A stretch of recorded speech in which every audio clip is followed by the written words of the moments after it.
গেরগেরু সিংহ নামে কি আসে যায়, জানা দরকার গেরগেরুর কীর্তি। অংশগ্রহণমূলক শিক্ষার কথা বলে খুব উদ্ধৃতি দেই আমরা। গেরগেরু সেই কাজটি করে চলেছেন বিহারের কিষানগঞ্জ জেলার ঠাকুরগঞ্জের এক অখ্যাত গ্রাম গোয়ালডাঙ্গিতে তার নিজের জমির ফসল ডাঙ্গি বড়ুয়া, মানসেরি আর কাতার ধানের ভাত খেয়ে নীরবে নিভৃতে প্রচারের আলোর বাইরে থেকে সপ্তখণ্ড রামায়ণ কণ্ঠে ধারণ করা, মননে গেঁথে নেওয়া সহজ কথা নয়। রামায়ণের প্রত্যেকটি চরিত্রকে হৃদয় দিয়ে পাঠ করে তিনি প্রত্যেক চরিত্রের জন্য মুখোশ বানিয়েছেন। হাতের কাছে যে কাঠ পাওয়া যায় তাই দিয়ে তার চেতনায় ভাস্বর হয়ে ওঠে রাবণ, বিভীষণ, রাম, লক্ষ্মণ, সীতা, হনুমান, বালি, সুগ্রীব, সুপর্ণখা, অযোধ্যা, লঙ্কা, কিষ্কিন্ধা, জনকপুরী।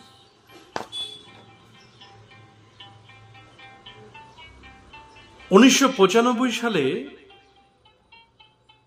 সে কোন অগ্নিকাণ্ড হলো তার গৃহে। 3 পুরুষ ধরে ছোট ভাই বিন্দুলাল সিংহের সাথে রাজধারী গানের অভিনয়ে কতবার লঙ্কা ভস্মীভূত হতে দেখেছিলেন গেরগেরু। কিন্তু এ কোন অগ্নি? পুরে ছাই হয়ে গেল তার যত্নে বানানো 64টি মুখোশ।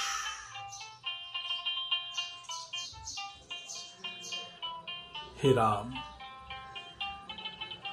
হে ভগবান, এর চেয়ে ঢের ভালো ছিল নিজেও ভস্মীভূত হয়ে পঞ্চত্ব প্রাপ্ত হলে।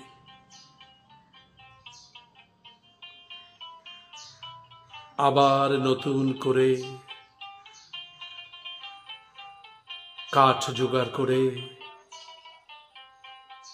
হাতুড়ি, বাটাল, চোরস, খোক বসিলা হাতে নিয়ে রূপ দিলেন 32টি মুখোশকে।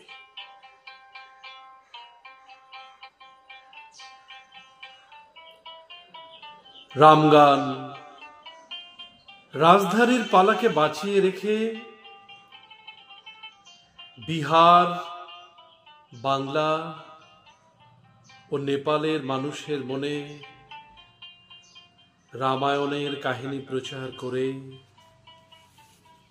দুর্লভ মানব জীবনকে ধন্য করে চলেছেন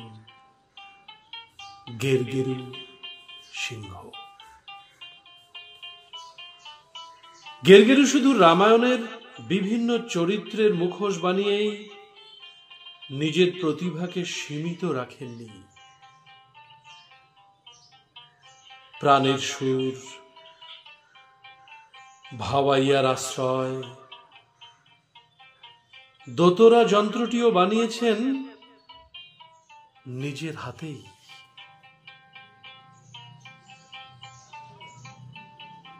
খমকের তারে নিজেই কখনো তোলেন গোসাই গানের ঝংকার।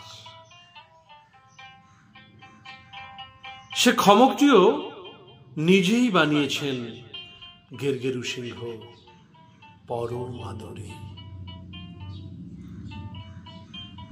নিজের হাতে তৈরি যন্ত্র বাজিয়ে গান করেন প্রাণ খুলে। গুরু কল্প বৃক্ষ মূলে বটা দেওরে মন, ও আশারে তুই আরো কেমন। মনের আশা রইল মনে, হইল না পূরণ। এই গেরগেরু সিংহ এক বিরল প্রতিভার মূর্ত রূপ। গেরগেরুর কোনো প্রত্যাশা নেই, কোনো অভিমান অভিযোগ নেই। তার মননে রামায়ণ, হাতে মুখোশ বানানোর যন্ত্র, কণ্ঠে সুর, স্বপ্নে মানুষের কল্যাণ। গেরগেরু সিংহ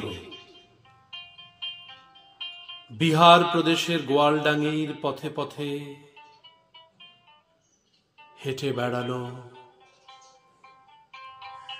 এক চলমান শিল্প। হে ঈশ্বর, তুমি আমার কৃতজ্ঞতা স্বীকার করো। গেরগেরু সিংহের মূর্তিতে আমি তোমাকে দর্শন